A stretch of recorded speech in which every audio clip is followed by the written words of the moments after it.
ഒടുവിൽ നമ്മുടെ അൻവർ സാഹിബിന്റെ കാര്യത്തിൽ ഒരു തീരുമാനമായി. ഇനി ആര് പറഞ്ഞാലും എന്തൊക്കെ പറഞ്ഞാലും ആര് ക്ഷണിച്ചാലും UDF-ലേക്കില്ല, യാതൊരു സംശയവും വേണ്ട. കട്ടായം UDF വേണ്ട. അതോടെ UDF-ന്റെ കാര്യം കട്ടപ്പുകയാകുക കേട്ടോ. നിലമ്പൂരില് അൻവർ സാഹിബ് ഇല്ലാത്ത UDF എങ്ങനെയാണ് തെരഞ്ഞെടുപ്പിൽ ജയിക്കുക? അതൊന്ന് കാണണമല്ലോ. അതാണ് അദ്ദേഹത്തിന്റെ മനസ്സിലിരിപ്പ്. പക്ഷെ അദ്ദേഹം ഒരു സൗമനസ്യം, ഔദാര്യം UDF-നോട് കാണിച്ചിട്ടുണ്ട്. അദ്ദേഹം മത്സരിക്കുന്നില്ല. അദ്ദേഹത്തിന്റെ തൃണമൂൽ പാർട്ടി നിലമ്പൂരിൽ മത്സരിക്കുന്നില്ല. 2 ദിവസം മുമ്പ് അങ്ങനെയല്ല പറഞ്ഞത്.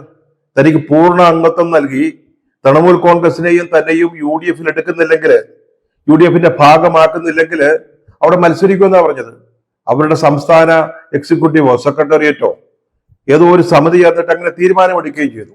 പക്ഷെ ഇന്ന് രാവിലെ അദ്ദേഹത്തിന് മനസ്സിലായി, ഒരു തെരഞ്ഞെടുപ്പിൽ മത്സരിക്കത്തക്ക സാമ്പത്തിക ശേഷി തനിക്കില്ല. വലിയ കടത്തിലാണ്. കോടിക്കണക്കിന് രൂപ ചെലവാക്കാതെ അവിടെ മത്സരിക്കാൻ പറ്റില്ല. മത്സരിക്കുമ്പം ആര്യാടൻ ഷൗക്കത്തിനെയും തോൽപ്പിക്കണം, M സ്വരാജിനെയും തോൽപ്പിക്കണം. അതിനുള്ള സാമ്പത്തിക ശേഷി തൽക്കാലമില്ല. അതുകൊണ്ട് മത്സര രംഗത്ത് ഉണ്ടാവില്ല. ആ കാര്യം അദ്ദേഹം മാലോകരെ പത്രസമ്മേളനം വിളിച്ചു തന്നെ അറിയിച്ചിട്ടുണ്ട്. ഇന്നലെ വൈകുന്നേരം ചേർന്ന UDF-ന്റെ ഏകോപന സമിതി അവരെടുത്ത തീരുമാനം എന്തായിരുന്നു? അവര് അൻവറിനെ ഒരു അസോസിയേറ്റ് മെമ്പറാക്കാൻ തയ്യാറായിരുന്നു, അല്ലെങ്കിൽ അൻവറിന്റെ പാർട്ടിയെ. പക്ഷെ അദ്ദേഹം ഒറ്റ കാര്യം ചെയ്താൽ മതി. അദ്ദേഹം UDF-ന്റെ സ്ഥാനാർത്ഥിയായ ആര്യാടൻ ഷൗക്കത്തിനെ അംഗീകരിക്കണം, അദ്ദേഹത്തിന്റെ പിന്തുണ പ്രഖ്യാപിക്കണം. പക്ഷെ അദ്ദേഹം നേരത്തെ തള്ളിപ്പറയുക ചെയ്തത്. വളരെ മോശപ്പെട്ട ചില പരാമർശങ്ങൾ ഷൗക്കത്തിനെ പറ്റി നടത്തുകയാണ് ചെയ്തത്. ആര്യാടൻ ഷൗക്കത്തിനെ അംഗീകരിക്കുകയും അദ്ദേഹത്തിന്റെ പിന്തുണ പ്രഖ്യാപിക്കുകയും വേണം എന്നൊരു നിബന്ധന മാത്രമാണ് UDF മുന്നോട്ട് വെച്ചത്. പക്ഷേ അതിന് പോലും അദ്ദേഹം തയ്യാറല്ല. അതായത് അദ്ദേഹം ഷൗക്കത്തിന്റെ സ്ഥാനാർത്ഥിത്വം, UDF-ന്റെ സ്ഥാനാർത്ഥി ഷൗക്കത്താണ് എന്നത് അംഗീകരിക്കാൻ, അല്ലെങ്കിൽ അദ്ദേഹത്തിന് പിന്തുണ നൽകാൻ തയ്യാറല്ല. പിന്നെ എങ്ങനെയാണ് അദ്ദേഹത്തെ മുന്നണിയിലെടുക്കുക? അസോസിയേറ്റ് മെമ്പറോ അല്ലെങ്കിൽ പൂർണ്ണ തോതിലുള്ള ഒരു മെമ്പറോ ഒക്കെ എങ്ങനെയാണ് ആക്കുക? അത് ഇന്നത്തെ പത്രസമ്മേളനത്തിൽ എന്താ പറഞ്ഞത്? ഞാൻ രാജിവെച്ചത് ഷൗക്കത്തിനെ MLA ആക്കാൻ അല്ലല്ലോ എന്ന്. അപ്പോ UDF മുന്നോട്ട് വെച്ച ഏക നിബന്ധന, അതായത് ഷൗക്കത്തിനെ അംഗീകരിക്കുക എന്നുള്ളത്, അതുപോലും സമ്മതിക്കാൻ തയ്യാറാകാതെയാണ് അദ്ദേഹം UDF-ലേക്കില്ല എന്ന് പറഞ്ഞ് പിന്മാറിയിരിക്കുന്നത്. പക്ഷെ അദ്ദേഹത്തിന്റെ പൊങ്ങച്ചം പറച്ചിലൊന്നും യാതൊരു കുറവും സംഭവിച്ചിട്ടില്ല കേട്ടോ.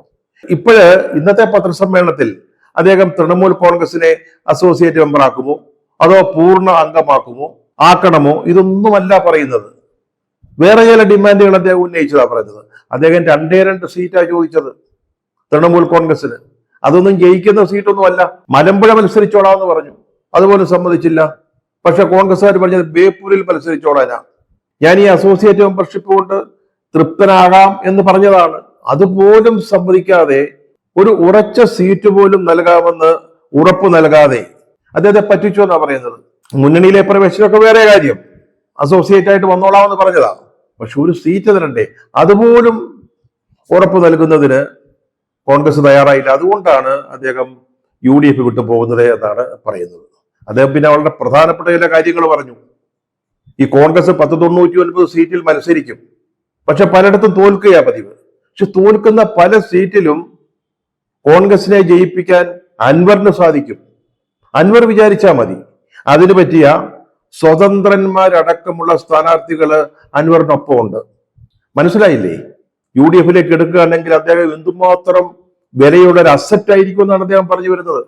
കോൺഗ്രസ് തോൽക്കുന്ന സീറ്റുകളിൽ ജയിപ്പിക്കാൻ പറ്റിയ സ്ഥാനാർത്ഥികൾ, അതിനുള്ള കഴിവ് ഒക്കെ അദ്ദേഹത്തിന് ഉണ്ടെന്നാണ് പറഞ്ഞത്. ഇത് മനസ്സിലാക്കിക്കൊണ്ടായിരിക്കണം നമ്മുടെ മുൻ KPCC president K Sudhakaran Anvar മുന്നണിക്കൊരു അസറ്റ് ആയിരിക്കും എന്ന് പറഞ്ഞത്. ഇതൊക്കെ കേൾക്കുമ്പോൾ സത്യം പറഞ്ഞാലേ ഈ കോൺഗ്രസിന്റെ നേതാക്കൾ അല്ലെങ്കിൽ UDF-ന്റെ നേതാക്കള് മണ്ടന്മാരാണെന്ന് തോന്നിപ്പോ. കാരണം അടുത്ത വർഷം ഒരു തെരഞ്ഞെടുപ്പ് വരാൻ പോവാ, നിർണായകമായ ഒരു മത്സരമാണ്. അതിൽ ജയിക്കണമെങ്കിൽ ഈ അൻവറിനെ പോലെയുള്ള ആളുകളെ കൂടെ കൂട്ടുകയല്ലേ വേണ്ടത്. തോൽക്കുന്ന സീറ്റുകളിൽ പോലും ജയിപ്പിക്കാൻ കഴിവുള്ള ഒരു അൻവർ, അതിനു പറ്റിയ ആളുകളും അതിനു പറ്റിയ സംവിധാനവും കയ്യിലുള്ള ഒരു നേതാവ്, അദ്ദേഹത്തെ മുന്നണിയിലെടുക്കാതെ ഓരോരോ കാര്യങ്ങൾ പറഞ്ഞ് അതിൽ മുമ്പ് നിൽക്കുന്നത് VD സതീശനാണ്. അദ്ദേഹം ഒരാളാണ് അൻവർ സാഹിബിന്റെ മുന്നണി പ്രവേശനത്തിന് തടസ്സമെന്ന അദ്ദേഹം തന്നെ പറയുന്നത്. അപ്പോ ഈ UDF നേതാക്കൾക്ക് അടുത്ത തവണ അധികാരത്തിൽ വരണമെന്ന് യാതൊരു ആഗ്രഹവും ഇല്ലേ? ഒരു ഉദ്ദേശവും ഇല്ലേ? എന്തുകൊണ്ടാണ് എന്നിട്ടും ആ ആഗ്രഹം ഉണ്ടെങ്കിൽ അൻവറിനെ പോലെ ഒരാളെ മുന്നണിയിൽ എടുക്കാത്തത്? എന്തായാലും ഈ നിമിഷത്തിലും ആര്യാടൻ ഷൗക്കത്തിന്റെ സ്ഥാനാർത്ഥിത്വം അംഗീകരിക്കാൻ, അദ്ദേഹം UDFന്റെ സ്ഥാനാർത്ഥിയാണ്, ഞാൻ അദ്ദേഹത്തെ പിന്താങ്ങുന്നു, അദ്ദേഹത്തിന് വേണ്ടി പ്രവർത്തിക്കും എന്ന് പറയാൻ, പൊതുസമൂഹത്തിൽ ആ നിലപാട് ഉറപ്പിച്ചു പറയാൻ അൻവർ തയ്യാറായിട്ടില്ല എന്നുള്ളതാണ് സത്യം. അദ്ദേഹം മറ്റൊരു കാര്യം പറയുന്നുണ്ട്, LDF നിന്ന് ധാരാളം ആളുകൾ അദ്ദേഹത്തെ ഇങ്ങനെ വിളിക്കുന്നുണ്ട്, ക്ഷണിക്കുന്നുണ്ട്, വരൂ, വന്ന് ഞങ്ങളുടെ കൂടെ നിൽക്കൂ, ഞങ്ങളുടെ സ്ഥാനാർത്ഥിക്ക് വേണ്ടി പ്രവർത്തിക്കൂ എന്നുള്ളത്. പക്ഷെ അതിനും അദ്ദേഹത്തിന് പറ്റുന്നില്ല. കാരണം പിണറായിസത്തെ എങ്ങനെയെങ്കിലും തോൽപ്പിക്കണമെന്ന കാര്യത്തിൽ പ്രതിജ്ഞാബദ്ധനാണ് PV അൻവർ. ഈ സ്വരാജ് എന്ന് പറയുന്ന അവരുടെ സ്ഥാനാർത്ഥിയാണെങ്കിൽ പിണറായിസത്തിന്റെ ഏറ്റവും ഉറച്ച വക്താവുമാണ്. പിന്നെങ്ങനെ സ്വരാജിനെ പിന്താങ്ങും? പാർട്ടി പ്രവർത്തകര്, സഖാക്കള്, തൊഴിലാളികള് അവരൊക്കെ ഇങ്ങനെ ആവശ്യപ്പെടുന്നുണ്ടെങ്കിലും ഈ സ്വരാജിനെ സ്ഥാനാർത്ഥിയാക്കി പിണറായിസത്തിന്റെ വക്താവിനെ പിന്നെ എങ്ങനെയാണ് LDFനെ സഹായിക്കുക? ഇന്നലെയൊക്കെ നടന്ന കാര്യങ്ങളൊന്ന് ആലോചിച്ച് നോക്കൂ. UDFന്റെ ഇന്നലെ വൈകുന്നേരത്തെ ഓൺലൈൻ യോഗം, അവരെടുത്ത തീരുമാനം, ആര്യാടൻ ഷൗക്കത്തിനെ പരസ്യമായിട്ട് അംഗീകരിക്കുകയാണെങ്കിൽ അസോസിയേറ്റ് മെമ്പർഷിപ്പ് അൻവറിന് അല്ലെങ്കിൽ അൻവറിന്റെ പാർട്ടിക്ക് കൊടുക്കാമെന്ന് പറയുന്നു. ഇതിനപ്പുറത്ത് എന്താണ് UDFന് ചെയ്യാൻ പറ്റുക? ഒരു അന്തസ്സുള്ള ഒരു മുന്നണി, അതിന് നേതൃത്വം കൊടുക്കുന്ന കോൺഗ്രസ് പാർട്ടി, അവർക്ക് മറിച്ചൊരു നിലപാടെടുക്കാൻ പറ്റുമോ? സ്വന്തം സ്ഥാനാർത്ഥിയെ തള്ളിപ്പറയുന്ന, അംഗീകരിക്കാത്ത ഒരാളെ അല്ലെങ്കിൽ അദ്ദേഹം പ്രതിനിധാനം ചെയ്യുന്ന ഒരു പാർട്ടി എങ്ങനെയാണ് UDFിലേക്ക് കൊണ്ടുവരിക? കഴിഞ്ഞ ദിവസത്തെ കാര്യങ്ങളൊന്ന് നോക്കുമ്പോൾ ഇപ്പോൾ അൻവറിന്റെ ഒരു തീരുമാനം വന്നതുകൊണ്ട് പറയുക, അദ്ദേഹം ആദ്യം VS ജോയിയെ സ്ഥാനാർത്ഥിയാക്കണമെന്ന് പറയുന്നു, പിന്നീട് ആരെ സ്ഥാനാർത്ഥിയാക്കിയാലും പിന്താങ്ങാമെന്ന് പറയുന്നു. ആര്യാടൻ ഷൗക്കത്തായപ്പോൾ അദ്ദേഹത്തിന് എതിരായിട്ട് നിൽക്കുന്നു, അദ്ദേഹത്തെ പറ്റി പൊതുജന സമൂഹത്തില് വളരെ മോശമായിട്ട് സംസാരിക്കുന്നു. അതും പോരാഞ്ഞിട്ട് UDFന്റെ ചെയർമാനെ, പ്രതിപക്ഷ നേതാവിനെ ആക്ഷേപിച്ച് സംസാരിക്കുന്നു. അപ്പോഴും UDF പറഞ്ഞ എന്താ, നിങ്ങൾ ഞങ്ങളുടെ സ്ഥാനാർത്ഥി അംഗീകരിച്ചാൽ മതി, നിങ്ങളെ ഞങ്ങള് UDFന്റെ ഒരു അസോസിയേറ്റ് അംഗമാക്കാം. അതിനുപോലും തയ്യാറാവാതെ, അതിനുപോലും സമ്മതിക്കാതെയാണ് ഇപ്പോൾ മറ്റു ചില കാര്യങ്ങൾ പറഞ്ഞുകൊണ്ട്, അതായത് 2 സീറ്റ് ചോദിച്ചു, ആ സീറ്റ് ചോദിച്ചു, ഈ സീറ്റ് ആവശ്യപ്പെട്ടു, അത് തരാമെന്ന് പറഞ്ഞു, ഇത് തരാമെന്നൊക്കെ പറഞ്ഞുകൊണ്ട് ഇപ്പോൾ അദ്ദേഹം UDFുമായിട്ടുള്ള ബന്ധം അങ്ങനെ വിച്ഛേദിച്ചിരിക്കുന്നത്. അങ്ങനെ ബന്ധമൊന്നും ഉണ്ടായിരുന്നില്ല, ഉണ്ടാക്കാൻ ശ്രമിച്ചതാണ്. അതിനുള്ള ശ്രമം അദ്ദേഹം വേണ്ടെന്ന് വെച്ചിരിക്കുന്നത്. ഒരു ചെറിയ കണക്കുകൂട്ടലിലാണ് അൻവറിന് തെറ്റുപറ്റിയതെന്ന് തോന്നുന്നു. ഇന്നലെ രാവിലെ CPMന്റെ സംസ്ഥാന സെക്രട്ടേറിയറ്റ് ചേർന്നിട്ട് സ്വരാജിനെ ഇവിടെ മത്സരിപ്പിക്കാൻ തീരുമാനിക്കുന്നു. സ്വാഭാവികമായിട്ടും ഒരു സ്വതന്ത്ര സ്ഥാനാർത്ഥിയെ അവിടെ മത്സരിപ്പിക്കുന്നതിനേക്കാൾ ശക്തമായ ഒരു സാഹചര്യമായിരിക്കും അവരുടെ സംസ്ഥാന സെക്രട്ടേറിയറ്റ് അംഗമായ സ്വരാജ് പാർട്ടി ചിഹ്നത്തിൽ മത്സരിക്കുന്നത്. ആ തീരുമാനം വന്നപ്പോൾ കോൺഗ്രസും UDFും പേടിച്ചു പോകുമെന്നാണ് നമ്മുടെ അൻവർ സാഹിബ് വിചാരിച്ചത്. അങ്ങനെ വരുമ്പോൾ അദ്ദേഹത്തിന് UDFിൽ പൂർണ്ണ അംഗത്വം തന്നെ അങ്ങോട്ട് വാഗ്ദാനം ചെയ്തുകൊണ്ട് തന്റെ അടുത്തേക്ക് UDFും കോൺഗ്രസും വരും, അല്ലെങ്കിൽ തന്റെ നിബന്ധനകൾ അംഗീകരിച്ചുകൊണ്ട് താനുമായിട്ടൊരു ഒത്തുതീർപ്പിന് UDF തയ്യാറാകും, അല്ലെങ്കിൽ കോൺഗ്രസ് നേതൃത്വം തയ്യാറാകും എന്നാണ് വിചാരിച്ചത്. പക്ഷെ അതിന് അവർ നിന്നുകൊടുത്തില്ല. സ്വരാജല്ല ആരും ഒന്ന് മത്സരിച്ചാലും ഞങ്ങൾ അതിനെ നേരിട്ട് കൊള്ളാം, അതിനുവേണ്ടി അൻവറുമായിട്ട് യാതൊരു തരത്തിലുള്ള ഒരു ഒത്തുതീർപ്പിന് ഞങ്ങളില്ല എന്നൊരു നിലപാട് UDF എടുത്തു. അത് ഏകാണ്ഡമായ ഒരു തീരുമാനമായിരുന്നു. അവർക്ക് അങ്ങനെയല്ലാതെ തീരുമാനിക്കാൻ പറ്റില്ല. അതായത് ധാരാളം ചർച്ചകൾ ഇത് സംബന്ധിച്ച് നടന്നതാ. ലീഗിന്റെ കുഞ്ഞാലിക്കുട്ടിയും കോൺഗ്രസിന്റെ രമേശ് ചെന്നിത്തലയൊക്കെ ഇടപെട്ട് സംസാരിച്ചതാ. പക്ഷേ അതിനുശേഷം ഉണ്ടായ തീരുമാനവും ധാരണയും, അതായത് UDF യോഗം ചേരുന്നതിന് മുമ്പ് തന്നെ, അതെന്താണെന്ന് ചോദിച്ചാൽ അസോസിയേറ്റ് മെമ്പർഷിപ്പ് കൊടുക്കാം, പക്ഷെ അദ്ദേഹം സ്ഥാനാർത്ഥി അംഗീകരിക്കണം എന്നുള്ളതായിരുന്നു. ആ ഒരു നിലപാടാണ് മുന്നണിയുടെ ചെയർമാൻ എന്ന നിലയിൽ, പ്രതിപക്ഷ നേതാവ് എന്ന നിലയിൽ സതീശൻ പരസ്യമായിട്ട് പറഞ്ഞത്. അപ്പോൾ അതിനെ മറികടന്നുകൊണ്ട്, സതീശൻ പരസ്യമായിട്ട് പറഞ്ഞ ഒരു നിലപാടിനെ മറികടന്നുകൊണ്ട് അൻവറിന്റെ പിടിവാശികൾക്ക് സമ്മർദ്ദത്തിന് വഴങ്ങി അദ്ദേഹത്തെ മുന്നണിയിൽ എടുക്കാൻ പറ്റുമായിരുന്നില്ല. അദ്ദേഹത്തിന്റെ ബ്ലാക്ക് മെയിലിംഗിൽ നിന്നു കൊടുക്കാൻ സാധിക്കുമായിരുന്നില്ല UDFന്. അങ്ങനെ ഒരു തീരുമാനം ഉണ്ടായിക്കഴിഞ്ഞാൽ പിന്നെ UDFന്റെ മുഖം ജനങ്ങളുടെ മുമ്പിൽ നഷ്ടപ്പെടുകയില്ലേ? അപ്പൊ പിന്നെ VD സതീശന്റെ ചെയർമാൻ എന്ന നിലയിൽ, UDFന്റെ ചെയർമാൻ എന്ന നിലയിൽ VD സതീശന്റെ അവസ്ഥ എന്താവും? അദ്ദേഹം പരസ്യമായി പറഞ്ഞ ഒരു തീരുമാനത്തെ അല്ലെങ്കിൽ നിലപാടിനെ UDF തള്ളിക്കളയുന്നു എന്ന് വന്നാൽ പിന്നെ അദ്ദേഹത്തിന് നിലനിൽപ്പുണ്ടോ? അദ്ദേഹത്തിന് ഇനി തെരഞ്ഞെടുപ്പ് പ്രചാരണ രംഗത്ത് മുഖം കാണിക്കാൻ പോലും പറ്റാത്തൊരവസ്ഥ ഉണ്ടാവും. അപ്പൊ പിന്നെ യു ഡി എഫിന് ഇത്തരത്തിലൊരു തീരുമാനം എടുക്കുകയല്ലാതെ മറ്റൊരു വഴിയുണ്ടായിരുന്നില്ല. പക്ഷേ അൻവർ മറിച്ച് കണക്ക് കൂട്ടി. സ്വരാജ് വന്നതുകൊണ്ട് എനിക്ക് അനുകൂലമായിട്ട് യു ഡി എഫ് മാറിയേക്കാം. അതുപോലെ ഇവിടെ CPM CPM നിലപാട് തനിക്ക് വീണ്ടും സഹായകരമാവുകയാണ് എന്നൊക്കെ ചിന്തിച്ചിട്ടുണ്ടാവും. പക്ഷെ യു ഡി എഫ് അങ്ങനെയല്ല കരുതിയത്. ഉറച്ച ഒരു നിലപാടെടുത്ത് നിൽക്കാൻ തന്നെ യു ഡി എഫ് തീരുമാനിച്ചു.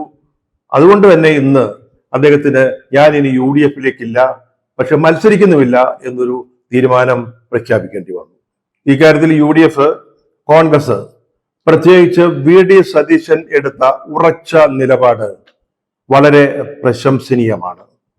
ഇത്തരം സന്ദർഭങ്ങളിൽ അങ്ങനെ തന്നെ തീരുമാനങ്ങൾ എടുക്കേണ്ടി വരും. ഒരു വ്യക്തിക്ക് വേണ്ടി അല്ലെങ്കിൽ ഒരു മണ്ഡലത്തിന് വേണ്ടി ബ്ലാക്ക് മെയിലിങ്ങിന് വഴങ്ങുക എന്ന് പറഞ്ഞാൽ അത്തരത്തിലുള്ള നേതൃത്വത്തെ, അത്തരത്തിലുള്ള മുന്നണിയെ ഒരു ജനങ്ങളും അംഗീകരിക്കില്ല. അത് മനസ്സിലാക്കിക്കൊണ്ടുള്ള ധീരമായ ഒരു നിലപാടാണ് സതീശനും UDF-ഉം എടുത്തത്. നമ്മുടെ രാഷ്ട്രീയത്തില് അത്തരത്തിൽ തീരുമാനങ്ങൾ എടുക്കുന്ന ചില നേതാക്കൾ അത്യാവശ്യമാണ്. അല്ലാതെ എപ്പോഴും കീഴ്പ്പെടാനും വിട്ടുവീഴ്ചയ്ക്ക് വഴങ്ങാനുമാണ് തീരുമാനിക്കുന്നതെങ്കിൽ, ആ രീതിയിലാണ് നേതാക്കൾ പ്രവർത്തിക്കുന്നതെങ്കിൽ എപ്പോഴും അതിന് മാത്രമേ സമയം കാണുകയുള്ളൂ. ജനങ്ങളുടെ അംഗീകാരം അതിന് ലഭിക്കുകയുമില്ല. വാസ്തവത്തിൽ അൻവറിന്റെ കാര്യത്തിൽ ഒരു ഉറച്ച നിലപാടെടുത്തതോടെ പ്രതിപക്ഷ നേതാവ് VD സതീശന്റെ ഗ്രാഫ്, വിശ്വാസ്യതയുടെ ഗ്രാഫ് ഉയർന്നിരിക്കുന്നു എന്ന് തന്നെ പറയേണ്ടിയിരിക്കുന്നു. ഈ തെരഞ്ഞെടുപ്പിൽ UDF സ്ഥാനാർത്ഥിയെ ജയിപ്പിക്കാൻ സാധിച്ചാൽ, അതിന് നേതൃത്വം കൊടുക്കാൻ VD സതീശന് കഴിഞ്ഞാൽ അദ്ദേഹത്തിന്റെ ഗ്രാഫ് അല്ലെങ്കിൽ അദ്ദേഹത്തിന്റെ വിശ്വാസ്യത, അദ്ദേഹത്തിന് കിട്ടുന്ന അംഗീകാരം ഇനിയും വർദ്ധിക്കുക തന്നെ ചെയ്യും. ഇനി PV അൻവർ എന്തു ചെയ്യും എന്നതും വളരെ പ്രധാനപ്പെട്ടതാണ്. നമ്മൾ കഴിഞ്ഞ ദിവസം പറഞ്ഞതുപോലെ ഇതൊരു വളരെ ശക്തമായ ഒരു രാഷ്ട്രീയ മത്സരത്തിലേക്ക് മാറുകയാണ്. നേരത്തെ പ്രതീക്ഷിച്ചതുപോലെയുള്ള ഒരു നിലമ്പൂരായിരിക്കില്ല, ഉപതെരഞ്ഞെടുപ്പായിരിക്കില്ല നടക്കുക. UDF-ന്റെയും അതുപോലെ തന്നെ CPM-ന്റെയും LDF-ന്റെയും കരുത്തരായ സ്ഥാനാർത്ഥികൾ ഏറ്റുമുട്ടുന്നു. ഇവിടെ അൻവർ എന്ത് നിലപാടെടുക്കും എന്നുള്ളത് നമ്മൾ ശ്രദ്ധിക്കേണ്ടിയിരിക്കുന്നു. സ്വാഭാവികമായിട്ടും അദ്ദേഹം എന്തു വില കൊടുത്തും ആര്യാടൻ ഷൗക്കത്തിനെ പരാജയപ്പെടുത്താനുള്ള ശ്രമങ്ങളായിരിക്കും നടത്തുക. അദ്ദേഹം ഇന്ന് പറഞ്ഞത് വളരെ വ്യക്തമാണ്. ആര്യാടൻ ഷൗക്കത്തിനെ MLA ആക്കാനല്ല താൻ രാജിവെച്ചത് എന്നത്. അതുകൊണ്ട് സ്വാഭാവികമായിട്ടും എങ്ങനെയെങ്കിലും അദ്ദേഹത്തെ തോൽപ്പിക്കാനുള്ള പരമാവധി ശ്രമങ്ങൾ അദ്ദേഹത്തിന്റെ ഭാഗത്തു നിന്നുണ്ടാവും. അതിനുവേണ്ടി CPM-ഉമായിട്ട് എങ്ങനെയെങ്കിലും രഹസ്യമായ ചില ധാരണകൾ ഉണ്ടാക്കാനായിരിക്കും അദ്ദേഹം ശ്രമിക്കുക. അതൊക്കെ അദ്ദേഹം കഴിഞ്ഞ ദിവസങ്ങളിലൊക്കെ പറഞ്ഞ രാഷ്ട്രീയത്തിന് ഘടകവിരുദ്ധമായി പോകും എന്ന കാര്യത്തിൽ സംശയമില്ല. പക്ഷെ അൻവറിനെ അപ്പോൾ ഒരാൾക്ക് അതൊന്നും ഒരു വലിയ പ്രശ്നമല്ല. പറഞ്ഞ വാക്കിനൊന്നും വലിയ വിലയൊന്നും അദ്ദേഹം കൽപ്പിക്കാറില്ല. അതുകൊണ്ട് രഹസ്യമായിട്ട് CPM-മായി ചില ധാരണകൾ ഉണ്ടാക്കാൻ അദ്ദേഹം ശ്രമിച്ചു കൂടുന്നില്ല. അദ്ദേഹത്തെ യൂദാസ് എന്നാണ് കഴിഞ്ഞ ദിവസം CPM-ന്റെ സംസ്ഥാന സെക്രട്ടറി MP ഗോവിന്ദൻ മാഷ് പറഞ്ഞത്. അതൊന്നും അദ്ദേഹത്തിന് പ്രശ്നമല്ല. പിണറായി സത്തിന്റെ ഏറ്റവും ശക്തനായ വക്താവാണ് സ്വരാജ് എന്നും ഇന്നത്തെ പത്രസമ്മേളനത്തിൽ പറഞ്ഞിട്ടുണ്ട്. പക്ഷെ ചില CPM-കാരൊക്കെ അദ്ദേഹത്തെ ബന്ധപ്പെടുന്നുണ്ട് എന്ന് കൂട്ടിച്ചേർക്കുകയും ചെയ്തു. എന്തായാലും നമ്മുടെ അൻവർ സാഹിബിന്റെ രാഷ്ട്രീയ ഭാവി ഇരുളടഞ്ഞതാവാനാണ് സാധ്യത. ഇനിയിപ്പോ CPM-ആയിട്ട് എത്ര ധാരണയ്ക്ക് പോയാലും അവർ ജയിച്ചു എന്ന് വിചാരിക്കുക. അവർക്ക് പിന്നെ എന്തിനാണ് അൻവറിന്റെ പരസ്യമായ പിന്തുണ ഇല്ലാതെ തന്നെ സ്വരാജിന് ജയിക്കാൻ സാധിച്ചാൽ അവരിനി ഭാവിയിൽ അൻവറിനെ കൂടെ കൂട്ടണമെന്നില്ല. ഇനി തോറ്റാലോ? അപ്പോൾ അൻവർ ഒരു യൂദാസ് എന്ന നിലപാട് തന്നെയായിരിക്കും CPM സ്വീകരിക്കുക. UDF ആവട്ടെ ഇനി ഒരിക്കലും അദ്ദേഹത്തെ സ്വീകരിക്കണമെന്നില്ല. അവരുടെ സ്ഥാനാർത്ഥിയെ തള്ളിപ്പറഞ്ഞ് അവർക്കെതിരായിട്ട് പരസ്യമായി നിലപാടെടുക്കുന്ന ഒരാൾ, അത്തരത്തിലൊരാള് ആര്യാടൻ ഷൗക്കത്ത് ജയിച്ചാലും തോറ്റാലും ഭാവിയിൽ UDF അവരുടെ കൂട്ടത്തിൽ കൂട്ടണമെന്നില്ല.